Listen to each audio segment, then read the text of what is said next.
This is a Sony KP-5040 Videoscope, manufactured on December of 1981.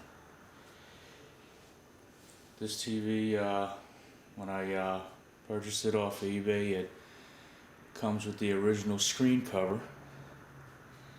I mean, it's hard to find, TVs like these days, and it's even harder to find one that actually has the original screen cover that covers the screen. But I remember these TVs when I was a kid, and I always wanted to get one, and now I got one. There is some issues I have to work with it. This model has a power mirror that comes out, but the motor is not working at the moment. I think that there is something wrong with the limiter switch or something.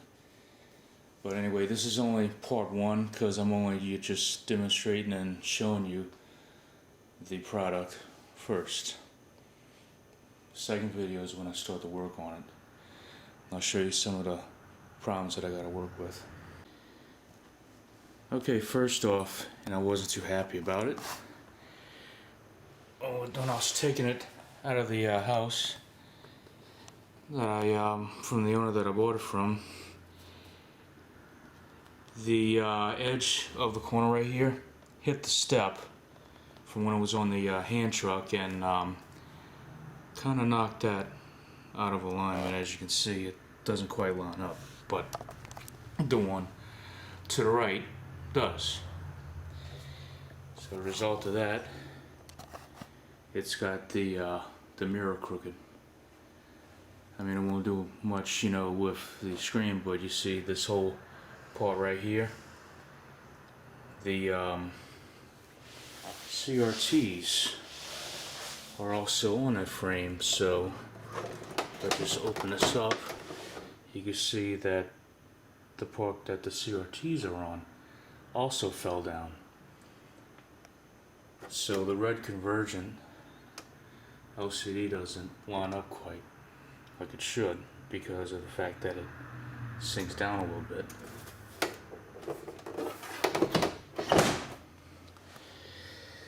So that's one. Two is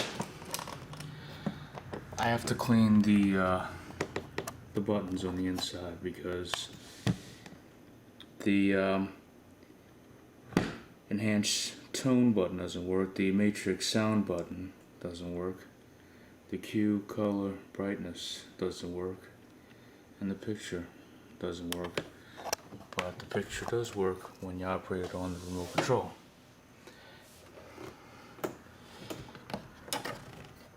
And here you got a switch that operates the motor drive. Obviously it's not working. And when you put it on test, you got these 4 bars that go across the screen for lining up the conversions. Something I can't do at the moment because the red doesn't line up because of the fact that the bottom part of it's crooked when it hit that step.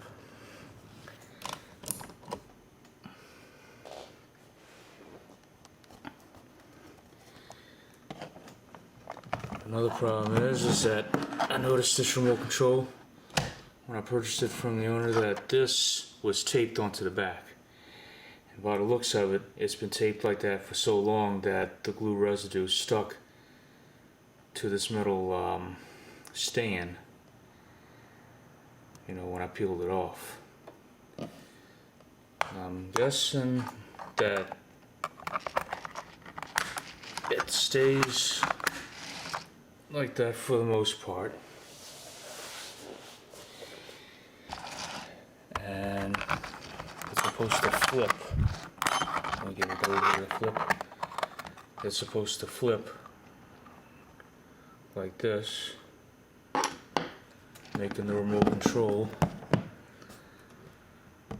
sit like that. Let me put the camera down for a minute.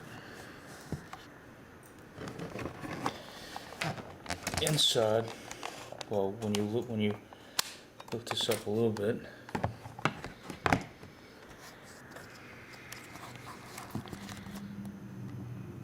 button for the antenna, auxiliary, and TV video. You open it up some more. That's where you put the batteries in, right there. As you can see, I put new batteries in it. The batteries that was in it was bad and they were mismatched. I'll show you these batteries in just a second. Okay, these two batteries were in it when I purchased it. Oh, and don't you just love these Chinese knockoff brands? You know, it's one of these copies of a Duracell, but it's pronounced as Dynacell.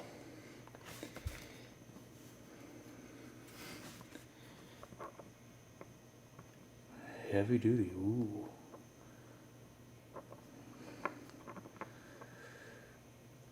Super extra crappy. 0% murky, and of course, made in China.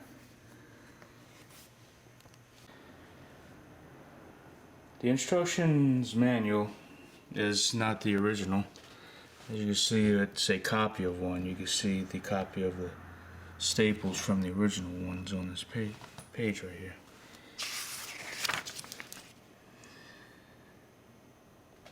It just tells you, you know, basic common sense, like don't put it directly at the window where sunlight can reflect off of it.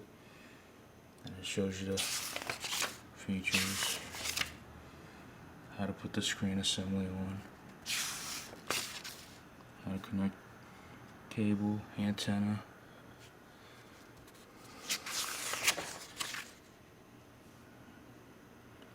how the mirror demonstrates, how to add or erase channels,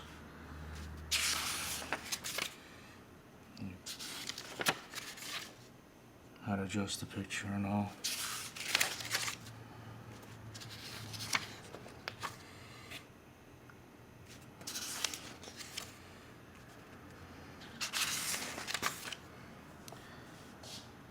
The distance of the remote control, how it opens.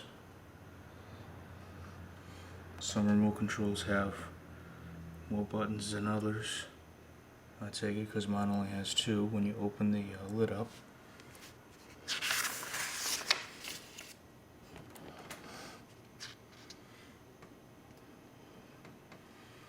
Okay, that's the feature that I don't have on mine.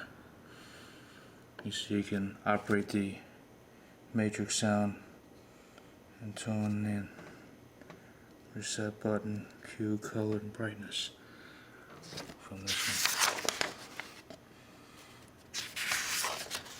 The remote control that I have don't have that.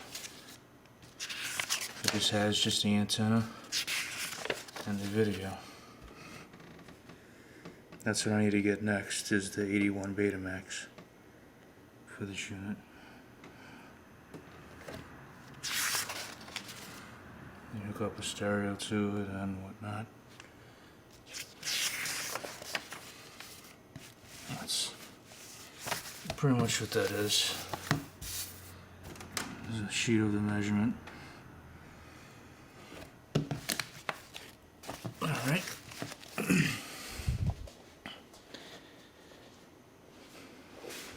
Put this over here.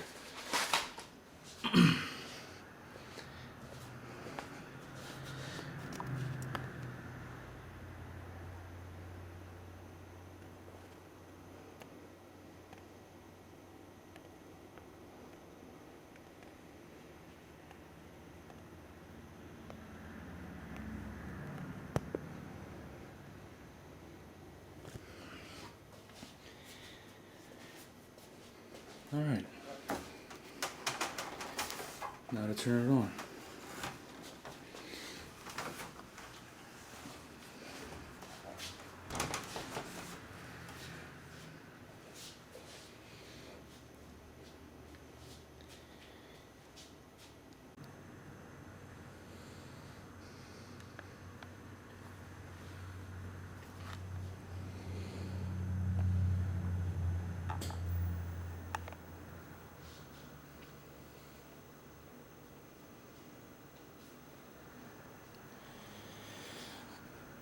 I'm going to demonstrate it with a music video, The Waiting from Tom Petty, that was also released in 1981.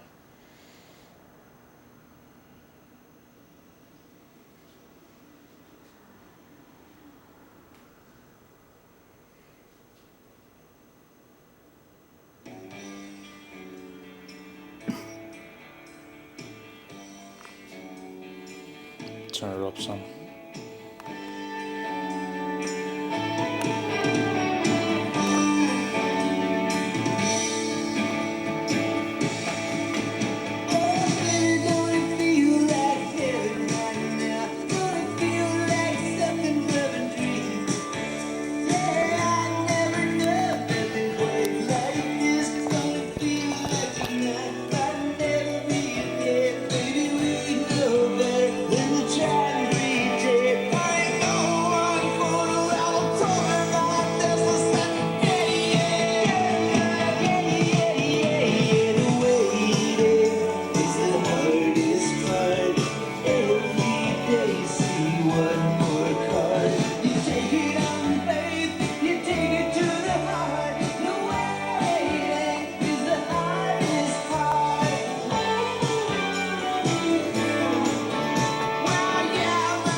Let's have a look on the inside, shall we?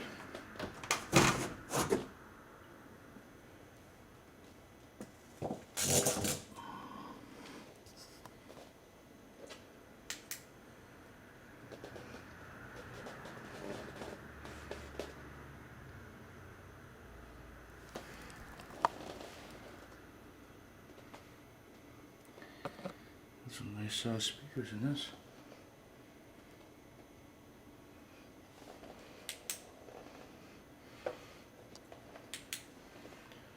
I'm going to remove these screws right here. And these right here.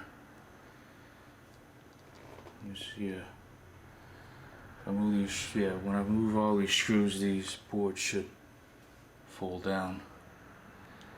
So maybe I get a better idea on what's wrong with the buttons on the front. So let me remove these screws real quick. Alright, now that I got those top screws removed, let's have another look.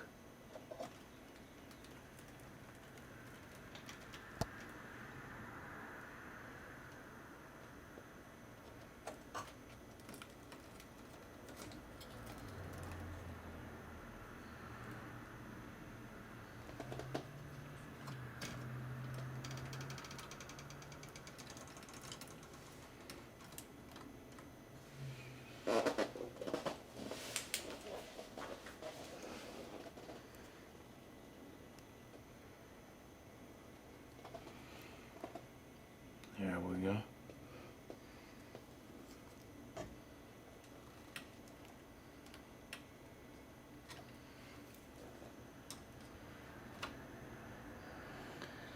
I just gotta get this board out and clean the other side.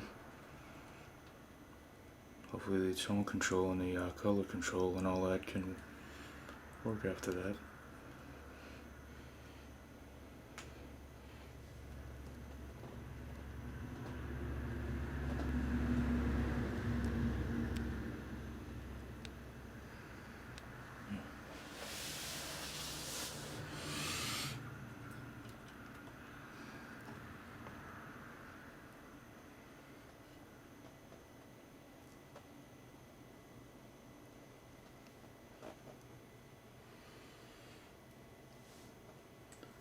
This looks like the amplifier right here. Like these are the speaker channels right here.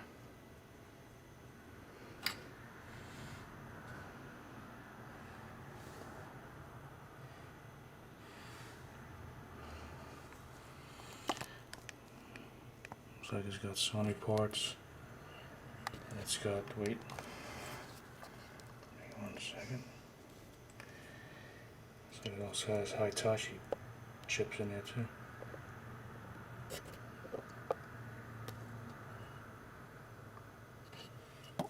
Can't really see them. Yeah. Yep. Wait. Yeah, Hitachi chips right there. Actually, it's got both Sony and Hitachi. Oh, here's one Toshiba one. Yep.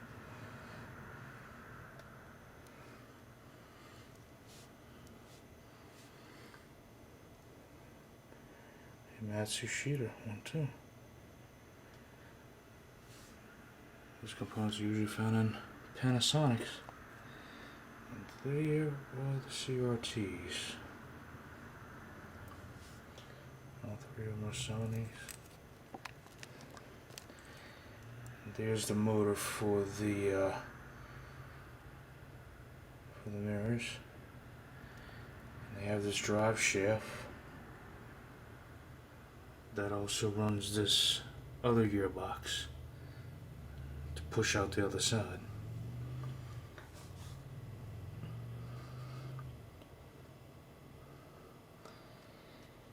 So I just gotta figure out if this motor even works, and if it does, looks like that's the, and if it does, I gotta see if the gears are okay. That looks like the limit switch right there. Trying to use the camera's LCD to see this, but I'm still used to using my own eyes, so if I'm not really, showing you where I'm shining the light, I do apologize. But yeah, it's one motor that drives both sides. See if the shaft even turns, just by curiosity. Nope, it don't turn.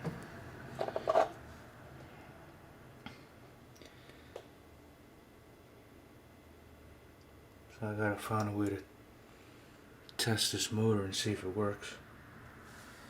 For as old as this TV is, I don't really have all that much dust in it. It's not too bad at all.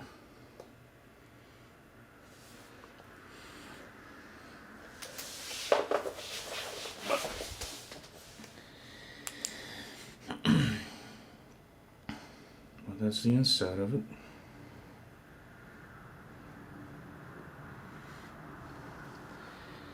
I just gotta straighten that corner out because it kind of fell. That's why, it's a little off. But well, shit happens, I guess.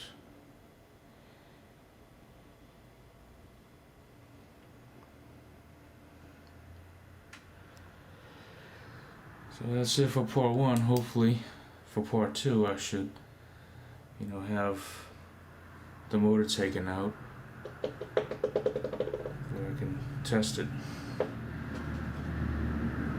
So that's it for this one then. Thanks for watching.